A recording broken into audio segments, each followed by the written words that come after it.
So I'll apologize ahead of time for this video. It's going to be kind of crude.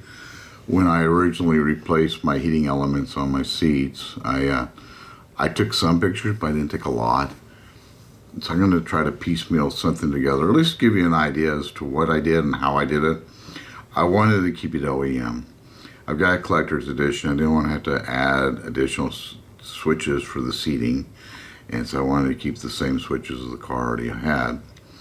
And once I opened up the seats, of course, I pulled the seats out of the car, brought them in the house, disassembled everything. That was a little bit of a pain. I'm not going to go into detail here.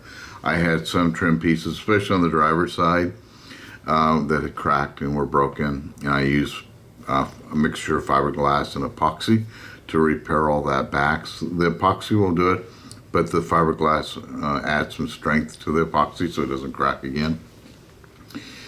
And pull the seat covers off. The upper seat, the seat back was a pain because of the headrest and all that had to come out. And there's some little bitty clips down inside that you've got to release. And that was a little bit of a pain to get those to release, to get that off. But once I got the seats completely skinned, first thing was to find out why they weren't working. I had power to them. I got out the multimeter and checked power. Power was all good, but the heating elements weren't working. And typically I found a burn like on this picture. Just absolutely no way to repair that. So it was time to replace them. Now, of course, the wiring harness, this is a picture of the wiring harness for the driver's lower seat. There were 4 wires. The 2 outer ones, that's the power going to the heating element itself. The 2 inner wires, that's the control circuit. And so I just left the control circuit alone. And I'm using the original, the OEM thermostat that's in that original pad to control the temperature of my new pads that are now sitting on top. I ended up using 3 pads on the bottom.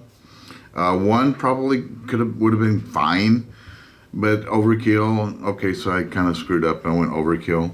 But I wanted to cover the wings too. And when I only used 2 of them, which fit perfectly on the seat.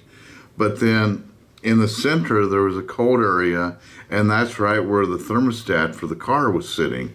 And so the thermostat wouldn't control the seats correctly. So I ended up coming in and adding a 3rd heating pad underneath in the middle. Like I said, you could probably get away with 1 and you'd be fine. But I kind of overkilled it. My original installation just had the 2 pads, one on the south side and one on this side. And I've added this 3rd pad down the middle. And it's because the pads just weren't getting hot enough for the thermistor to tell the car to cycle it. So it's just pretty much on high all the time. This is the configuration I just tested it in, and it's working great. I'll cut off this excess down here on the bottom. There's no wires down here, and that way it would be tucked right there. And I need to go through, and I didn't do this, I screwed up the last time. I need to cut some holes down through here, some diamond holes, so that it will expose the Velcro underneath there to hold the pad down.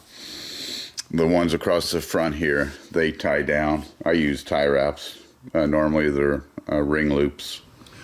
When I pulled my seat covers off, the wing on the driver's side, getting in and out, that wing really gets a lot of work on, and the foam was completely broken on the inside. I bought a couple of tubes of goop, G-O-O-P, and just filled that gap up with that stuff and pulled it over and held it tight overnight and let all that set up. Then I took some old t-shirts and cut some strips out of them. And I put those strips over that corner too. And that will just kind of help to reinforce it as I'm getting in and out. I did the original mod back in 2016, and so far all is good. I'd love to just go back out and buy all new foam for all the seats, but so far I haven't been able to find anybody to do that. Since I wanted to keep it OEM, the way that I'm doing it is when you look at the connector, this is a picture of the connector, there's 4 wires. The 2 outer wires in this picture, they're yellow. Those two outer wires are is the power, the positive and the negative for the seating element, for the heating element. The two inner wires, that's the control circuit. That's going up to that thermostat, and it's reading the temperature of the seat, and that's telling it to cycle on and off. So the only two wires I spliced into are the outer two. And I just took my new heating pads and just spliced them right in.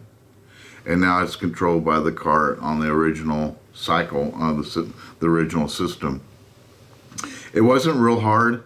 When you first take the lower cover off, the piece that runs fore and aft, no, not fore and aft, inboard and outboard from the door to the center console, that one little strip right below your knees, that's held down with ring clips.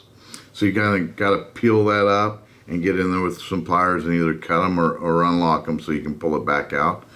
When I put it all back together, I used tie wraps. I just ran a tie wrap all the way down through the bottom and then cinched them down to the tightness I needed it to be.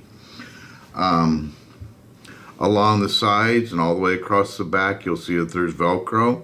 That's the black things in the picture. So I cut out little strips, sometimes they were diamonds, sometimes they were squares in the pad. So the Velcro would actually stick up through the new heating pad and still attach to the bottom of the seat cover. God, I hope this is making sense. I don't know what else I can really say. Yeah, sorry, it's really kind of a crappy video, but it might give you at least a good enough picture that you can figure out how to do it, because it really wasn't that difficult. And I loved wiring it into the original wiring. I hope it helps. I don't know how much it does, but something is better than nothing, right? Take care. Bye.